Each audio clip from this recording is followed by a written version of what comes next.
To the picks, every tackle we pick. Matt Monty with the stats, bringing heat to the mix. If you want that edge, better tune into this. We blitzing through the tape like a corner off the edge. Knowledge stack higher than the safety on the wedge. From the trenches to the zone, we controlling the tone. Offense gets the shine, but defense builds the throne. Degens. Oh my gosh, it's time. We are back. It's the new, sort of new league year. I think we start tomorrow at 4 o'clock, but we're going to treat today like it's the start of the new year. And who better to start the Degens IDP Blitz year 2, now on the new home, Dynasty Rewind on YouTube, than my best friend in this industry, bar none, a second dad to me in some cases. That is John Norton. John, how are you doing today? Doing great, man. It's just time to get excited about fantasy football or about football, even if it's not time for them to do anything with it yet. I agree. Looking forward to tomorrow and excited about some of the stuff we've already got moving. Heck yeah, man. Well, you know, we didn't even really intentionally try this, but both of us wore our Raiders garb today. I am wearing what is now a throwback jersey, Max Crosby. We're going to talk about him here in just a little bit. You're rocking a new to you Raiders jersey shirt. Is that what it is? It's like a jersey style? Not really a jersey shirt. It's just a really cool shirt that my daughter got me for Christmas. And you're a diehard Raiders guy, diehard Raiders and Bengals. I can see the Bengals cheating back there a little bit, so I'm excited to talk. Bengals fan by birth, Raiders fan by choice.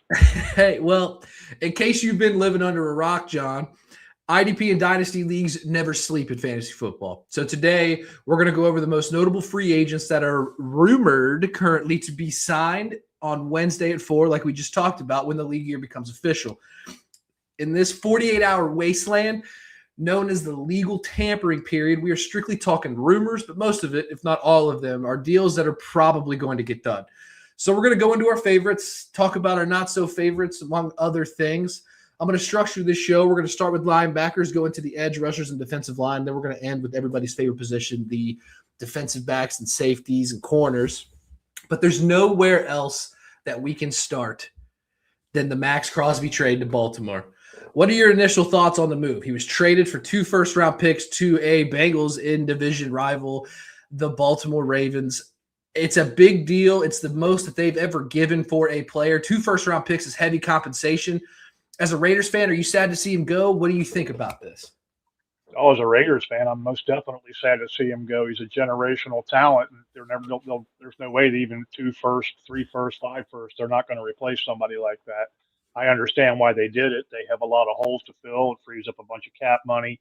It puts them in a situation where they could go out, and we're going to talk about some of the other guys that they've already agreed to contracts with that are going to be strong additions. So yeah, I'm all about on the Raiders side of it. I think it was a good move.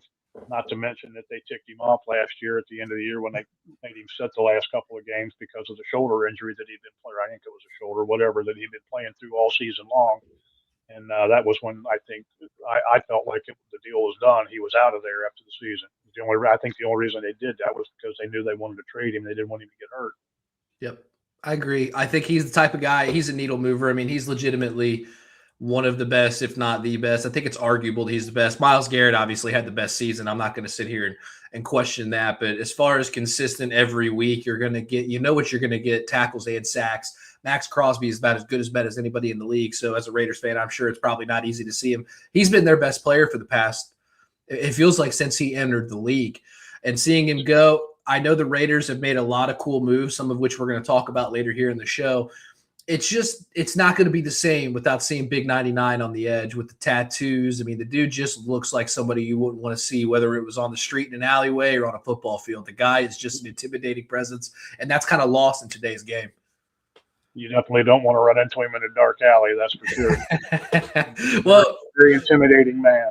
Do you think he's going to be successful in Baltimore with the new head coach? I mean, this is going to be probably his round 5 with a new head coach. Obviously, he's been kind of coach-proof, but now the Ravens are kind of going through this whole transition from post-Harbaugh. They kind of sided with Lamar. There was some weird stuff that happened at the end there, and now they're giving an unproven head coach a chance.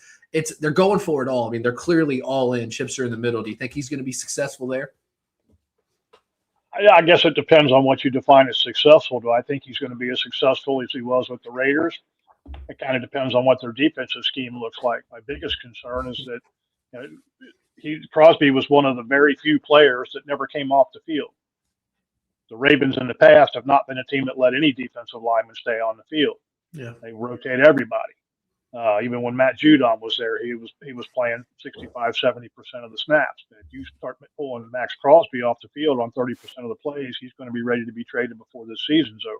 He's just that, So that, as far as the fantasy stuff goes, I think that's probably the most important factor there is whether they leave him on the field. The other thing is what kind of defense are they going to run? Are they going to try to stick with a base 3-4 and have him play basically an outside linebacker, which he's not done before? Or are they going to switch it over and play like a lot of teams do, go with a nickel-based defense where you've got 4 defensive linemen and he's a 4-3 end? So there's still some things to be seen. I have no doubt that he's going to be successful and he's going to be productive. He's just too good of a player not to, regardless of what you do with him scheme-wise. But I don't think we're going to see his fantasy value go up for sure. Yep. There's a chance it could go down some. I don't think it's going to bottom out, but remains to be seen where he is. I agree. I think the only thing that concerns me is exactly what you said. If they make him a stand-up linebacker versus just a 3-point stance edge rusher or something that we haven't seen before, and I'm with you. He's the type of player that I do think is scheme-proof in a way. It's just a matter of, is his ceiling the same as it was? We're not going to know, but I do think that he's still one of those every-week guys. Before, I could wax poetic about Max Crosby and how great he is all day, but everybody knows that. That's not why they're here to watch, John. They're here to watch because we had some more moves. We have some stuff going on. Before we get there, I've got a name that you might be familiar with in the chat here. Drew Crabtree. We're in a couple of leagues with this guy. Boye Mafe, top 10 edge rusher season incoming. I hope so. I've been talking positively about Boye Mafe for years, and you, just like you're doing right now, have shaken your head at me, and you're like, dude, just give it up. It's not there. Not a fan? It's not that I'm not a fan. It's the kind of player he is. He's basically a poor man's Trey Hendrickson. He can get after the passer. He struggles versus the run. You put him on the field and let him rush the passer, he'll probably get double-digit sacks, and you'll be lucky if he has more than 25 solo tackles on the season. That's just who he is.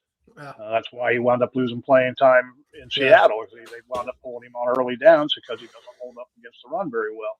And that was a knock on Hendrickson when he first came here. Hendrickson improved, got better, but he's still maybe an average to slightly above average run defender in NFL terms, and he's one of the best pass rushers in the game. So, Mafe, I can see him putting up good sack numbers. I think it's definitely something that we definitely needed to have as a Bengals fan. I'm not all that excited about his fantasy value at this point until he shows me different. Well, you are a super bummer. I'm going to talk about Boye Mafe a little bit later, so I'll save my thoughts for then. I've got one more, though. Cashew Sports Cars, a.k.a. Ryan Monty. What is up, boys? The last major linebacker domino fell with Chanel and Ellis just now. Who are the Bengals going to have to target now that these two are gone? It's a waste. It wasn't a good linebacker. I shouldn't say it wasn't good. There were some big names, and the Bengals obviously did not feel that they were good enough or could make the moves happen to have them there. Honestly, I'd kind of hope we just go more secondary at this point because there's quite a bit of guys out there, and I'd rather go for a mid-tier cornerback or safety as opposed to the bottom of the barrel linebacker. What do you think? Well, they think they've got their linebacker position set with the maybe if those guys progress in their second season and become what the coaching staff appeared to think that they were last year, they were not what the coaching staff thought they were going to be last year when they made the move to get rid of Logan Wilson and put those guys in the lineup. So, that remains to be seen. The Bengals have got some holes. I don't see them prioritizing adding a linebacker at this point, to be honest. I could see them picking one up late in the draft or, maybe a second tier free agent or something like that to provide some depth. But I think they're pretty well set at the linebacker position with the guys they've got going into this season. Look, it was a rookie year. We were all rookies at this point at one time in our lives, and I'm sure that you weren't the guru of IDP your rookie year doing this. So I'm hoping, like you just said, we just develop, man. Just develop some of these guys on defense. I'm tired about talking about the hype of these young guys. I need some action. Drew said, let me have this. It's the offseason where the hype is the highest. I'm just glad we got 2 new starters. I'm also glad. And then he also said, oh, that's Ryan. I thought I smelled a nerd, to which Ryan said, whoa.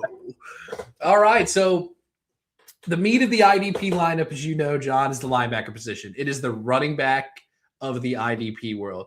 So the following players are the most notable players that are rumored to be moving teams. Like Cashew just threw in the chat there. We just added Leo Chanel and Caden Ellis since I gave the show sheet to you. So those two were signed. We got Zaire Franklin was traded to Green Bay. Devin Lloyd is now a Carolina Panther. Nakobe Dean is a Las Vegas Raider, as well as Quay Walker, who is also a Las Vegas Raider. Devin Bush is now a Chicago Bear. Demario Davis is now back with the New York Jets after his long-term stint in the New Orleans system. And then Thor, Alex Anzalone, he is now a Tampa Bay Buccaneer. I want you to give me two people, one that you like from this group and one that you dislike their spot. Who are they and why do you like or dislike them?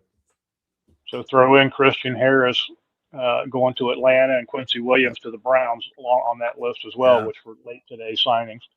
So there's several guys on this list I really like. I mean, I definitely like Devin Bush going to Chicago.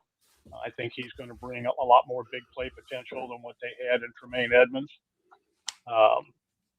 I'd say he's probably looking at the biggest jump up in potential fantasy value. I really like Devin Lloyd going to Carolina. I think he's probably the best linebacker that they've had since Luke Kuechly for the middle linebacker position. That's not saying that he's a great linebacker. They just haven't had much. I mean, they've struggled and pieced things together and, bubble gum and duct tape for the last several years trying to get by. And they haven't really made an investment in a stud linebacker. So now they pretty much have as close to a stud linebacker as they've had in a long time. So I'd say the one that I like the most out of that group would be Bush. The Steelers soured on him. Whatever happened there, he got hurt, never quite came back. Wasn't the same guy. Whatever, they let him go. I thought he played very well last year. He brought back. Hold on a second. Rock on, baby. Turn off the phone when you're going to go on a podcast. Listen, what is this, amateur hour? Sorry. Forgot it was laying there. Anyway, before I was so rudely interrupted. So yeah, I think Bush is definitely a winner there. I like the scheme that he's in with the situation and the type of player. I think he's going to bring a lot more big play, and he makes good tackle numbers. So I think that's a solid move there. The one that I probably like the least is Zaire Franklin going to Green Bay. Ooh, okay. And I'll tell you the reason for that. Tell me, what do EJ Speed, Bobby Okereke, and Zaire Franklin all have in common? They were the second linebacker in Indy at one point. Now that's one thing. That's all I got. They all put up great tackle numbers in a certain particular system until they were either out of that system or they changed defensive coordinators. Okereke leaves. He's been okay since he left. I would have pushed back on Okereke. He's been pretty decent. He hasn't been what he was in Indianapolis from an IDP standpoint. He's a good player. Right. I'm not saying that, but he's not been that what he was while he was there. He was an absolute stud in Indy. Zaire Franklin was an absolute stud until they changed defensive coordinators. Lou Anarumo comes in. He fell off the deep end last year. I mean, he wasn't horrible. He came back some towards the end of the year, but he killed us at the beginning of the season. The first 6 weeks, he was terrible. Yeah. And I think the reason they moved on from him is he doesn't fit the new system, the new scheme and things. So maybe he'll go to Green Bay and fit right in. But I see those players as being decent linebackers. I don't see any of them as being the studs to the extreme at the numbers that they put up while they were in Indy. I think they were inflated by the situation a little bit there. So I would say Franklin is probably the biggest loser that I'm seeing so far. Yep. To go to your Bush point, I love Devin Bush. I thought he was fantastic in Cleveland when he kind of got starts more so than I think anybody thought he was ever going to get. And he performed well in those. He was a waiver guy most of the year last year, at least at the beginning of the year. Once he started to put together multiple performances with pretty good tackle numbers, and that's kind of what I was looking for. If you're at the waiver wire, you're not really looking for big plays. You're looking for consistency. You're looking for depth, and Devin Bush was the epitome of what that was. And then I'm with you a little bit on Franklin. I still like Zaire Franklin because Green Bay got rid of Quay Walker, so we've seen that system give us two linebackers that I think can work. But I don't disagree with what you're saying that once the scheme changed and Zaire Franklin couldn't adapt, especially going from he was arguably the first defensive player off the board in many drafts over the last 2 to 3 years. Yes, I threw that one in there on I purpose. took him in the first round of the Kings Classic draft last year. I know you did. Freaking killed me. And you're right. And he was one of those players where he started so slow that you almost couldn't pivot off putting him in your lineup because it kept going, all right, when's this going to turn around? When is this going to happen? And I believe that players like that, when you overdraft them and then can't really pull the plug on them because of the name recognition, those hurt your teams the most. So I understand your jaded opinion on Zaire Franklin, but I do think he's still got some to give. I don't think he's going to ever be back to what he was, especially with Edrin Cooper there, who we've seen really, really take hold of that linebacker job. I mean, they were comfortable enough to let Quay Walker, a very consistent linebacker, go to kind of give Edrin Cooper that edge. But they did trade. Now, whether or not it was a huge move or not, they did trade to acquire Franklin. So I don't think he's going to just disappear into the dust. But I don't think he's ever going to be the best linebacker again. I think those days are gone.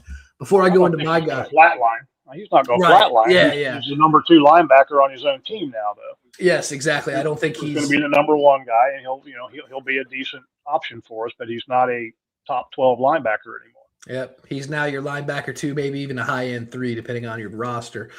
Drew is salty that the Bengals didn't get Lloyd. That contract was doable. I am not salty because I am just not a Devin Lloyd guy, and maybe I'm the jerk in the room here, but I just never thought the guy was.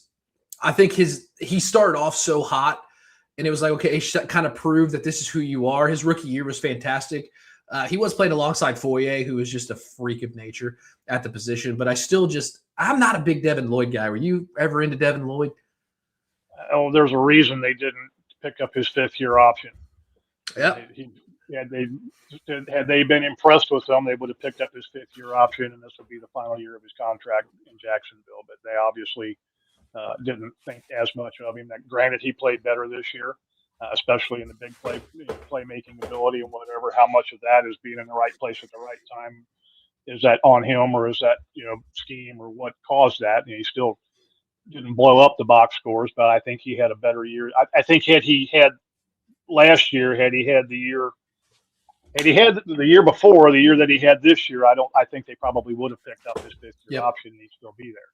But based on what they saw for the first 3.5, 4 years that he was there, I would say that I'm in agreement with you. I am not butthurt at all that the Bengals didn't get. Well, the linebacker I was the most happy to see move was Quay Walker going to your Las Vegas Raiders. He was a great IDP asset to have in Green Bay, and I do expect that those results will transfer with him to Las Vegas. He ran into Edrin Cooper in Green Bay, and I really want to push that point forward that it wasn't because Quay Walker was a bad player that they let him go, like we kind of just described of maybe how the Jaguars felt about Devin Lloyd. Quay Walker was going to cost them money. Exactly. He was going to cost them a pretty penny, and they've got a guy in there that I think that they believe they can get Quay Walker production from on a rookie contract. And if you're going to do that, as opposed to paying 2 linebackers potentially down the line, they cut bait early, and they just are going to move on to other problems on their defense or other areas on the defense or even potentially the offense. They traded for Zaire Franklin, and like we both just discussed, he is going to be the second linebacker there. He is not there to play over Edrin Cooper. He is there to complement what Cooper is going to bring to this defense. So I don't think his points are going to be affected, although we have seen 2 linebackers in Green Bay do well consistently over the course of the last few seasons. I don't see that changing anytime soon, but I still think we're going to get Edrin Cooper's numbers to rise because Quay Walker, I think, is a better linebacker at this stage of his career than Zaire Franklin was, especially last season. They chose to move on for the younger, sexier option. It is the biggest story in life, right? Oh, you're going to upgrade. You're going to get the new car. Oh, you're going to get the hot new girlfriend, whatever it is.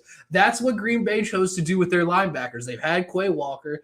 Yes, he was loyal. He loved her. But this Edrin Cooper, man, he's giving me eyes across the bar, John. And he's so young and exciting, and he's cheap. He's a cheaper date. So why wouldn't you want to keep him on there? So he was also paid more, and I'm saying this on purpose. He was paid more in free agency than my downer guy, who is also a Las Vegas Raider, Nakobe Dean. So they paid Quay Walker more than Nakobe Dean. It's the same year contract. Now, I'm sure there's some guarantee stuff sprinkled in there that may be a little bit different, but I'm down on Nakobe Dean. I've been down on him for a while, and I'm fully off the boat now that he's in Las Vegas with Quay Walker. He basically, you got him anywhere, trade him to me. He lost the job to a relative unknown in Zach Bond. Now, Zach, we can discuss that. Go ahead. Zach I'll let you Bond finish. was an all-pro, okay? So Zach Bond took the reins, all right? That's just what happens in this league, okay? Then you have guys he gets hurt at the beginning of last season in the training camp, right? So in that time, the team, before he got hurt, drafted Jihad Campbell. Now, whether that was because he just fell in their laps like draft picks often do to Philadelphia, it feels like, they had Jihad Campbell waiting in the weeds. And when he got opportunities on the field, Campbell was great. Nakobe Dean comes back. Campbell loses some of that workload. But then towards the end of the season, Campbell started to get more regular snaps with Dean in the game. I don't believe he outsnapped him ever, but it was close enough, and statistically they were close enough to me that they did the same thing that kind of the Packers are doing. We've got a younger guy. Nakobe Dean can't seem to stay on the field consistently. We're moving on, and I still think that Quay Walker will be better in Las Vegas, which is why I'm down on Nakobe Dean. And I'm kind of with you. I don't think he's a bad player. I don't think he disappears into the dust, but I don't think that he is going to do what everybody expected him to do. I think he's more of a middle of the pack type of a linebacker, and if I'm picking between the two, I'm taking Quay Walker every time. You done? Oh, I'm done. I'm ready, though. All right. So this is my take on this, and it's completely different than yours. Love it. Zach Bond didn't take any job from Nakobe Dean. When they were both there, both of them played every snap of every game virtually. The Eagles play two full-time linebackers. They complemented one another. Nakobe Dean got hurt, which is why they drafted Campbell. They also knew that he was at the end of a contract and they were going to have to pay him when he came back. He came back the first time that he was healthy enough to play. What happened? Campbell goes to the bench. Nakobe Dean plays full-time all the way to the end of the year. Even when Campbell started getting back on the field, he wasn't taking any snaps away from Nakobe Dean. They were putting three linebackers on the field in base packages. Campbell was that third linebacker. They were coaching him up, getting him some experience, getting him ready because they knew that they couldn't afford or didn't want to make the investment to sign Nakobe Dean back. So they prepared ahead of time for him to move on. They let him move on. He came back from an injury that would normally be a 2-year injury or would have caused most linebackers to miss an entire season, and he wound up playing several games, and he performed well in those several games. So I don't think this move had anything to do with the quality of the play or the guy that they drafted behind him or anything like that. I think it was just a smart move by the organization to prepare for what was coming down the pike as far as the salary cap and their roster and so forth went. So as far as in Las Vegas, I would agree with you that Quay Walker will probably outshine him as far as the stats go. But I also see that both of them end up playing virtually full time. The Raiders, they didn't play two full-time linebackers because they didn't have two full-time linebackers. Now they do. Okay. So I would be shocked if Nakobe Dean doesn't log 90% of the snaps this year. And Quay Walker probably plays close to 100%. No, I'm not. They're a very good compliment. I don't know which one. Are they going to play? 3-4 inside outside, weak strong? What? They're probably going to do a lot of like everybody else does and stay in a nickel with two inside linebackers. Right. I think they play side by side. Well, I hated that answer, but I respect you and I respect it because I do think that I like to get a little spicy in here sometimes. And I think that you being in here is the perfect cool down to when maybe my chimney's a little hot. But I still stand by the fact that if Nakobe Dean is better than a Jihad Campbell, you keep him there. And then you move on from the young guy. But I don't disagree with what you're saying. But I get it. I get it, man. They can't. If they could keep everybody they wanted, the NFL would look totally different. We wouldn't be talking about 45 guys already signing before the free agency period even starts. I mean, it's all about money. Everybody's shuffling that money around. I'm not as locked into the Raiders as you are. Is Devin White still around? He probably cleaned out his locker. He's an unrestricted free agent. That's where I'm going with this. And they obviously don't plan on bringing him back. He played well enough last year for somebody else to pick him up. He's not going to be on the street for long. He'll get signed somewhere. There are plenty of teams out there that need linebackers. If they keep Devin White, I think it tells me that we've got ourselves a spicy training camp situation because only two of those guys at best are going to play. Yes. And we got three big names in IDP, so that'll be interesting to watch. John Montgomery, some weird troll, says that he loves the Dean spot. I hate it, but you know what? We never agree with that Listen guy. to that guy more often. And then Cashew Sports Cards wants to take a Zach Bond victory lap. I don't know why I gave him that hit, so who knows. All right, John, we are going to go to the edge rushers, the sexiest position in IDP and defensive line. But edge rushers, they get all the hype. Everybody loves them, and rightfully so. Jalen Phillips, a favorite of mine, went to the Carolina Panthers. Odafe Oweh went to the Washington Commanders. John Franklin Myers going to Tennessee, reuniting with Robert Saleh.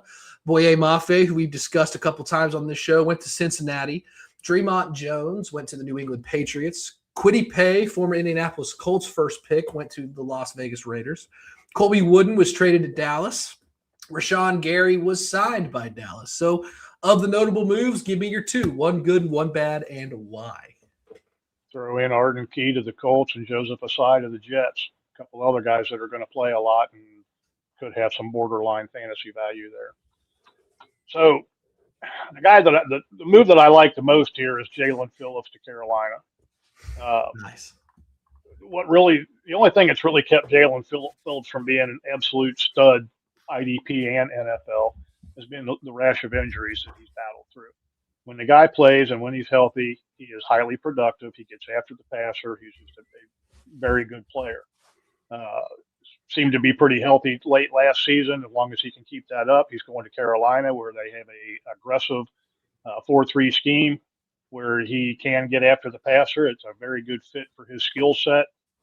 They've got some young guys there. They're kind of in a rebuild defense-wise. So they've got some young talent to go along with him. I don't think he's going to be hurt from that perspective either, with the surrounding cast keeping everybody honest. I just have a feeling that that's, as long as he can stay on the field, he's going to be a highly productive option for us this year. I like Odafe Oweh going to Washington too. That's another one that's got a lot of potential, but he's a guy I've always been intrigued. I've always been intrigued by Odafe Oweh, but he was just kind of lost in Baltimore. Yeah, well, a lot of people are lost in Baltimore. I mean, they put up 30 sacks last year, and I don't think that was a reflection necessarily on the players. I think that's why we've got a new coaching staff there. Yep. Because they have spent some money and had some good players. I mean, heck, they've had a lot of number one picks that failed to reach 10 sacks in a season their entire time that they were there. So I think that was more of the issue there. But who are you hating on? Who are you hating on? Be a good one there. Who am I hating on? Yeah, I'd like to take the guy that you hate on because I hate on him too. But I'm going to go with Rashawn Gary going to Dallas. And it's not the player, it's the scheme and the fact that they rotate so many guys there, and nobody gets on the field enough to be productive. Gary had a similar situation in Green Bay. He was a first-round pick.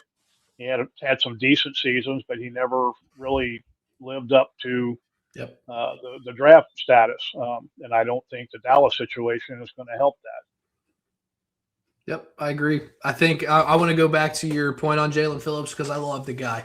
I also wrote about him. It felt like 2 or 3 off seasons in a row. And every time I wrote about him, it felt like the kiss of death because he would play 2 games. He would look amazing for 2 games, and he'd get some injury that either nagged him for the rest of the year or, frankly, just put him out for the rest of the year. The guy is an Adonis. Most professional athletes are. But I saw a training camp photo of him 2 or 3 years ago where he was probably the most jacked human being that I think I've ever laid eyes on. And I just fall in love with a good physique when you're a good player. And when he performs on the field, it's awesome.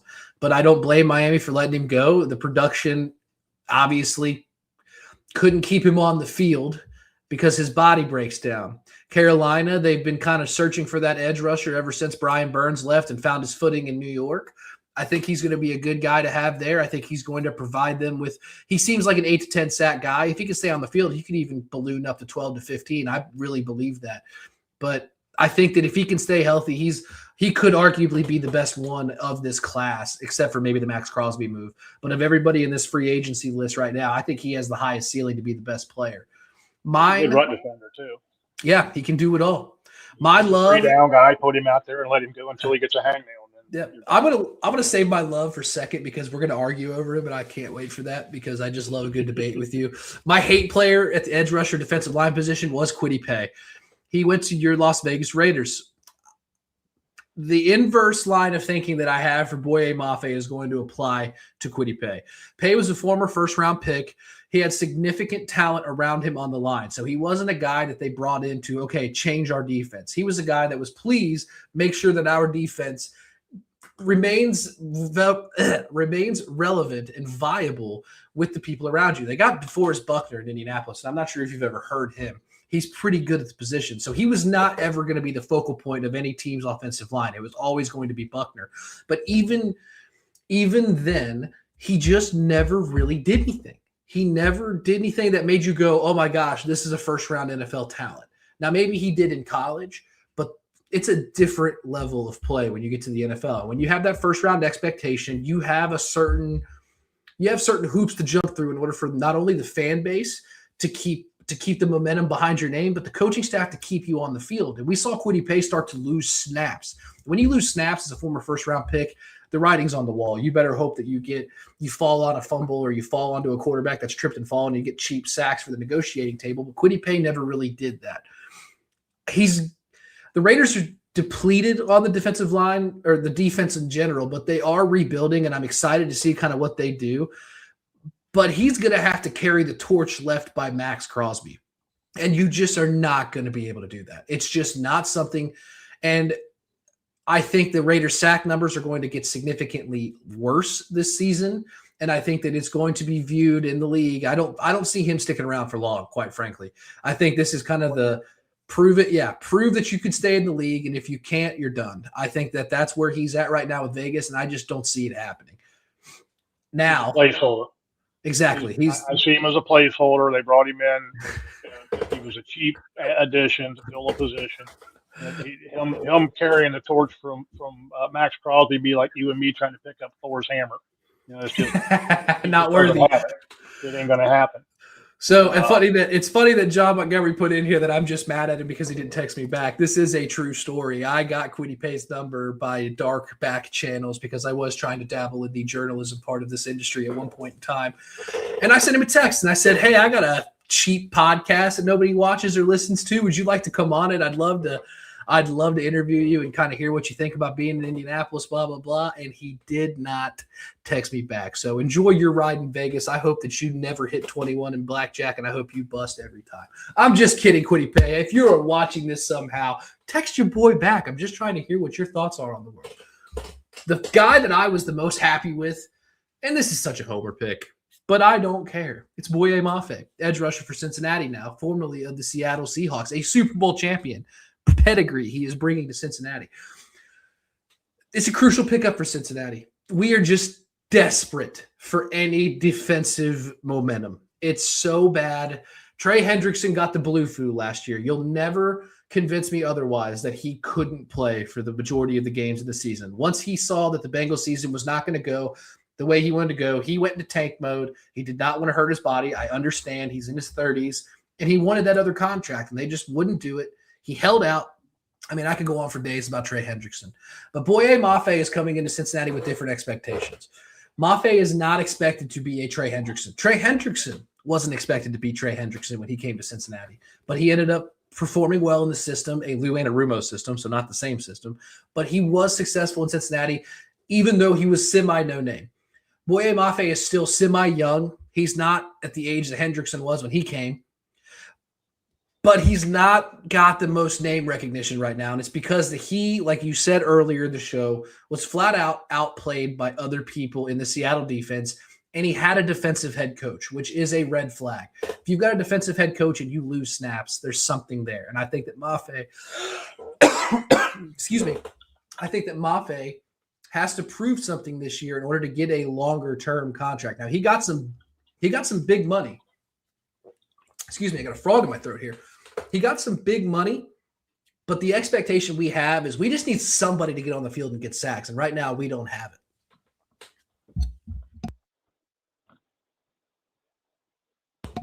I'm dying here, dude. I don't know what just happened to me. So, my Lord, I'm hoping Boye Mafe doesn't choke. He was the third man in a 3-man rotation in Seattle. And it's not good. But he had DeMarcus Lawrence in front of him, who I've hated on for years, and I've just flat out been wrong. He's got an opportunity to be the lead guy in Cincinnati. So he's going to get majority of the snaps early because I don't see Shamar Stewart turning this around. And say what you want about Miles Murphy. I don't even consider him a part of the team. right now as far as anybody that's going to move the needle. What do you think about Boye Mafe? Give me your full, unfiltered take about Boye Mafe. I think I already did that, but I'll do it again. The guy's what he's 4 years in the league. He had one season where he had more than 6 sacks. He was a 3-year starter in Seattle before he wound up losing snaps last year. His best year was 23. He's 35-17, had 9 sacks that year and 6 passes defended. If that guy shows up, we might actually have something. That year was also a year that Seattle was very thin at the edge positions, and they didn't have anybody to rotate. So he played a lot more that year than what he did the other 3 years there. So could you be right? Yes, you could be right. I happen to like Miles Murphy more than you do. I think he was starting to come on at the end of last year and showed some signs, and maybe just a little bit of a late bloomer for a former first-round pick. So I'm not going to say that I hate your take on Mafe. I really hope you're right, because I'm a homer also. I'm just not going to hold my breath for it to happen. We'll just go there. Yep.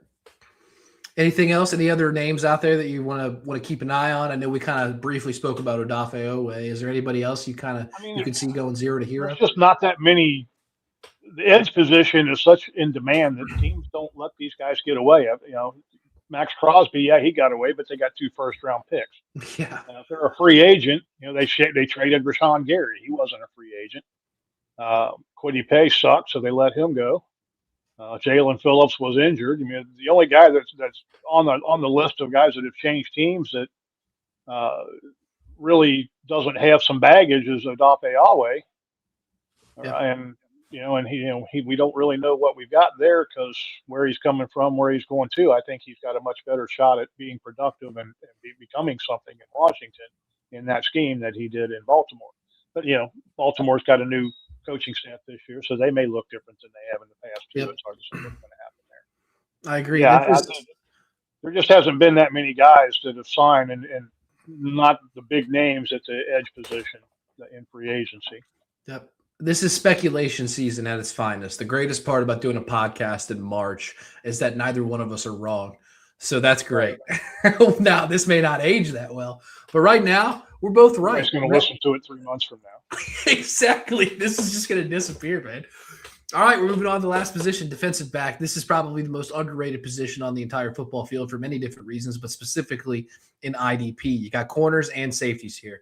Full disclosure, I'm a corner hater in fantasy football. Now, they are you have in some leagues, like leagues you and I play in, John, you got to play them, so you got to know who they are. But I think in most leagues, I'm taking as many safeties as the roster allows me to take. But we've got some pretty big moves. We got Jalen Watson going to the Los Angeles Rams in a pretty high-profile trade. Alontae Taylor going to the Tennessee Titans. Jamel Dean went to Pittsburgh. Brian Cook, a safety, went to Cincinnati. My Lord, we're making moves this year. Jalen Thompson went to the Dallas Cowboys. Alohi Gilman went to the Kansas City Chiefs. And finally, Reed Blankenship went to the Houston Texans. Who do you love? Who do you hate? And why? Well, when you draft corners? Never. No, you want one pick ahead of your kicker. You draft your corner. Right? So, if it's a 30-round draft, 28, 29 are your 2 starting corners, and 30 is your kicker. Yep.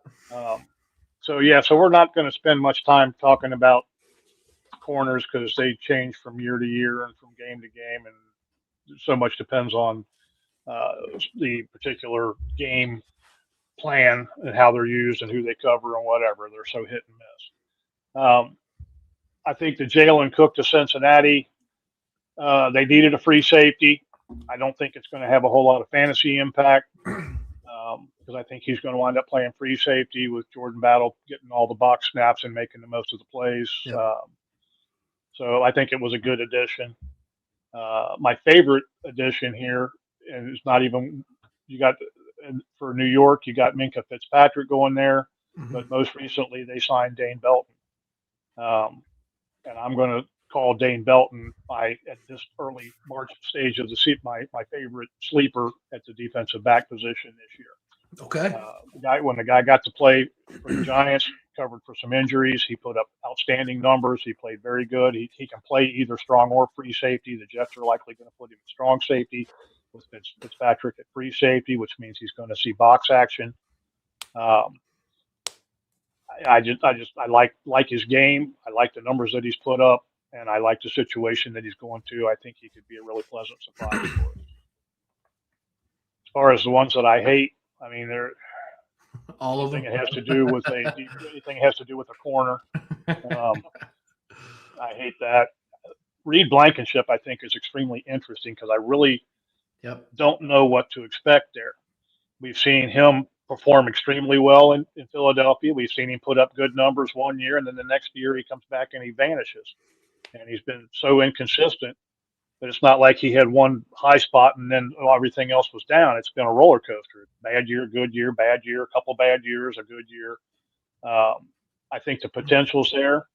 And it's kind of the same way with the Texans secondary. We saw Jalen Petrie as a rookie. He was the top three, top amazing. 2, just an absolute stud. And ever since then, he's kind of fallen off the face of the earth, and he's been very forgettable since then. And they haven't really had anybody stand up. So I don't know if that's scheme related or if that's player related, but based on what we saw Petrie do as a rookie, I would say it has more to do with the scheme than it does the players in the scheme. So I'm not going to get excited about Blankenship, but he is a guy that I'm going to keep my eyes on when they start practicing and start preseason games and see where that goes. It could go either way. Yep. I did the same thing when I was looking at the sheet of the players, and I looked at Reed Blankenship, and I was like, man, I like it. And the more I thought about it, I was like, do I like it? I don't know what I'm going to get, but I did the same thing with you. Petrie was amazing, and then he just fell off the planet. Was that because Petrie got worse?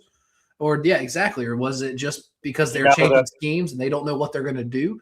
But I think that D'Amico Ryans, I like the defensive head coach philosophy where a defensive head coach that looks to acquire a defensive player probably has a bit more insight than maybe an offensive coach. Now, that's complete.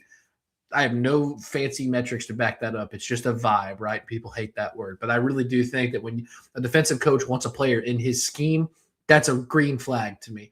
But I wasn't confident enough to talk about him as far as somebody I would be like, all right, I'm putting my name on him. I think he's going to be great. But the guy I was confident enough to do this was Jalen Thompson for the Dallas Cowboys. He's not going to get a lot of press, especially when he's playing next to Budda Baker, who for the better part of 5-6 years, probably even longer than that, honestly, has just been one of, if not the best and most consistent safety in IDP outside of maybe a Jesse Bates. Thompson played second fiddle. So when you're playing second fiddle, you can have great seasons, but it's not going to be looked at as great when the guy next to you is playing out of his mind. I mean, Budda Baker is one of those guys that you think about taking earlier than maybe most defensive backs just because of the name recognition. Now, correct me if I'm wrong, Budda Baker played the strong safety and Jalen Thompson played the free safety in this defense, correct? Or was it flipped? Because they depending on what year. At one time, Budda was the free safety when he first came out. Then he played some strong safety. In recent years, they've been playing more of a right and left. Yeah, okay. Which put Baker at the strong side more often than not. But it wasn't that he was necessarily lining up, looking at the offensive formation and lining up on the strong side. He was lining up left or right or whatever. I don't remember which side each of them played, but they played more of a right-left than they did a strong free, and they were kind of interchangeable.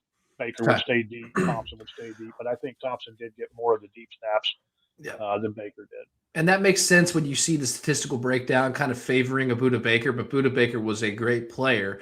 But Jalen Thompson was never a bad player because of that, and I think that might be a lot to do with the scheme.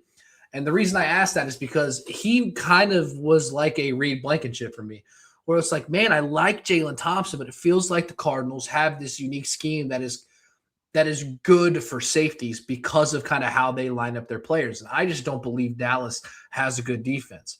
But that's another reason why I do like Jalen Thompson here, because if you have a bad defense, well, the ball's going to get downfield. And guess who has to make the tackles downfield? A safety. And I think that Thompson has an opportunity here to maybe not take the reins as like, a top 5 safety, but I do think that he'll be a consistent every week starter because of the position change, and people won't be so against having him in their lineup because he won't be viewed as the second best option. I think that there's an argument to be made that he could be one of the best options in the Dallas defense. So here we go. I already can tell. I can already tell. No, I don't disagree with you to a large extent. I think we're mostly in agreement on this. But I will say that one of the reasons that Arizona was so safety friendly from an IDP perspective is because their linebackers have sucked for years. And who's going to make the tackles when the linebackers don't? The safeties are the next guys in line. Yep. I think that has as much, if not more, to do with why him and Baker were both so hugely productive. The skill set was there. Obviously, being Buda Baker was just a tackling machine for a lot of years. Thompson has been consistent. He's put up good numbers, not great numbers, but he's been a solid contributor for us.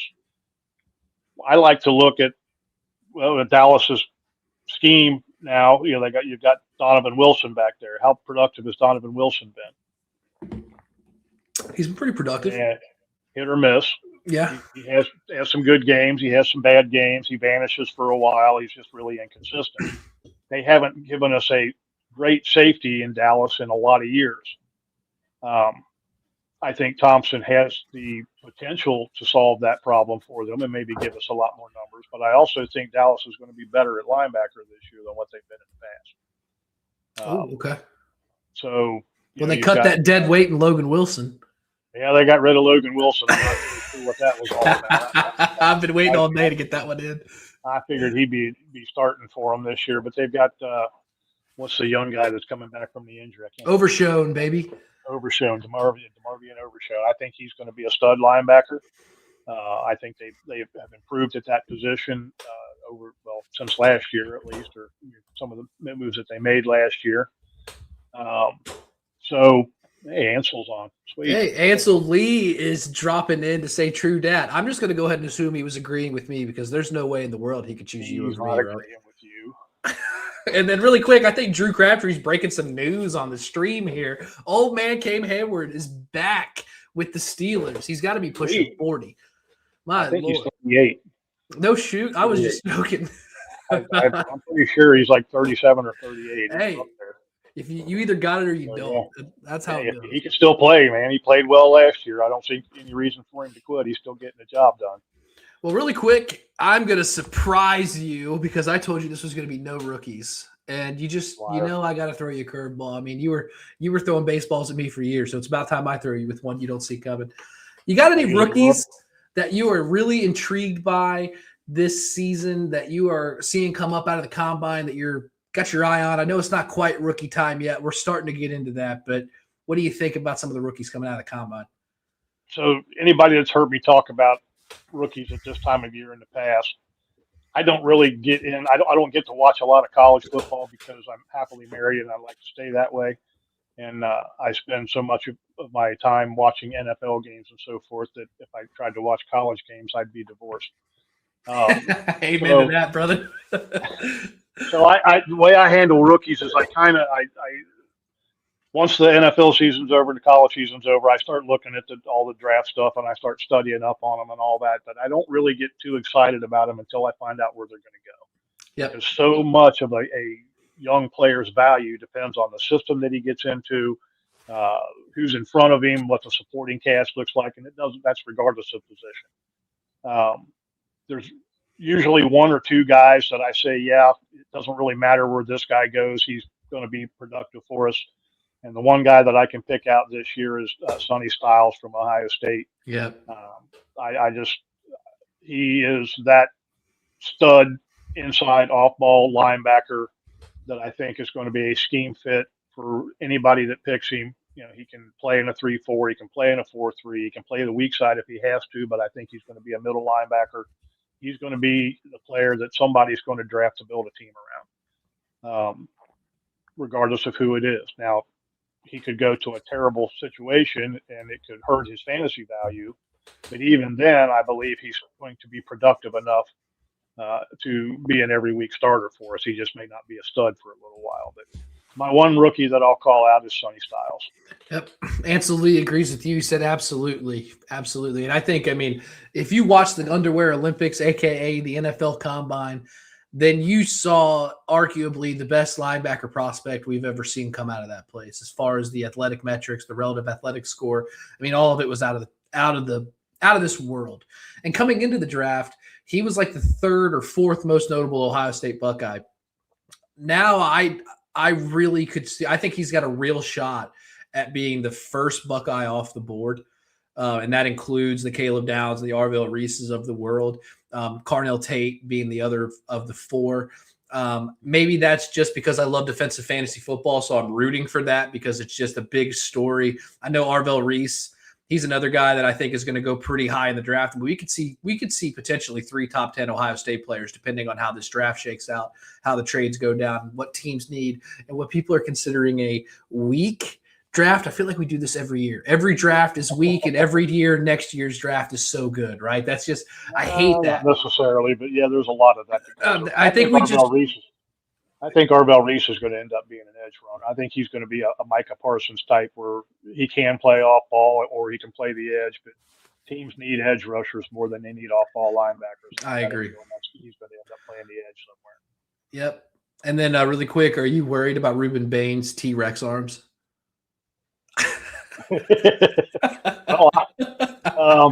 Scouts are worried about it. I'll tell you that. I know, man. That can be an issue. Yeah, you got to be able to reach something before you can tackle it. So that could be a problem. Yep. I'm just being tongue in cheek there. I think Ruben Bain will be fine. I don't have him that high on my list. I think he's of the group. I think where he goes. Yep, exactly. It's just going to depend on who gets it. IDP, I don't really care how great of a player you are. Are you going to get on the field, and are you going to contribute when you're on the field? And I think for rookies specifically, you got to know the situation. Jihad Campbell was a first-round pick as a linebacker. Well, guess what? He played behind Nakobe Dean all year, so he wasn't that good of an IDP asset. Now he's got an opportunity to start, so we're going to get to see the real Jihad Campbell. And I use him just as an example, but we also had Carson Schweschinger, who was not a first-round pick, ended up being the defensive rookie of the year and was a every-week set-and-forget starter. And it's because the situations led. He wasn't the first linebacker taken, but he was the best rookie linebacker, and it wasn't even close. So I 100% with you. Before we sign off here, you got any last minute thoughts? You want to tell me where I can find you? I people texting me, who is this guy you're talking to on stream? What is he? Who is he? What does he do? Well, I've been writing for Football Guys since 2005. I've been in the industry since 1992. That year start with a 19? 19, yeah, the 1-9. Actually, I've been in the industry since '94. I played in my first fantasy league in '92. I played my first IDP league in '94, and I won my first IDP league in '95. So let's go. I've been around this game for a little bit. I've seen a lot of things change, a lot of things come and go. But you can find my work at Football Guys. I do a weekly column called Eyes of the Guru during the season. I do team reports before the season. It's all part of my Eyes of the Guru portfolio that I do. I go team by team starting in June, mid-June, through training camp. Try to finish up before the end of training camp before the preseason games start if I can get done that quickly. But along with a lot of other good guys there at Football Guys, we have a heck of a staff. If you're looking for some good IDP content, not just me, but a whole crew of guys. I think we have 7 dedicated IDP writers, and we do a pretty good job. Heck yeah, man. I just want to put on record that I stomp all of them in fantasy leagues. Except for you, John. Except for you, John. Okay, whatever. No, thank you very much for coming on here, man. What better way to start the season off, or at least the off-season content, than with you? You're a wealth of knowledge. You're great to me. You disagree with my takes, so you're definitely not a yes man. I love that. Thank you so much for coming on. I'm going to try to get some rookie content out there here soon, guys, but I'm kind of in the John Norton mindset here. I got to see where they go first. I can only talk after the draft. Yep, I can only talk so much about how fast you can run in a straight line. I mean, the 40-yard dash is cool, but what am I getting out of that? How often is a linebacker going to run 40 yards untouched? It just isn't going to happen. So rookie content, post-draft, I'm going to be all over the place. I'm doing the Football Guys stuff still. We're on the new Dynasty Rewind channel. I'm going to throw some shorts out there depending on who signs what. Hopefully we get some spicy draft trades, but I see this because free agency has been so fun.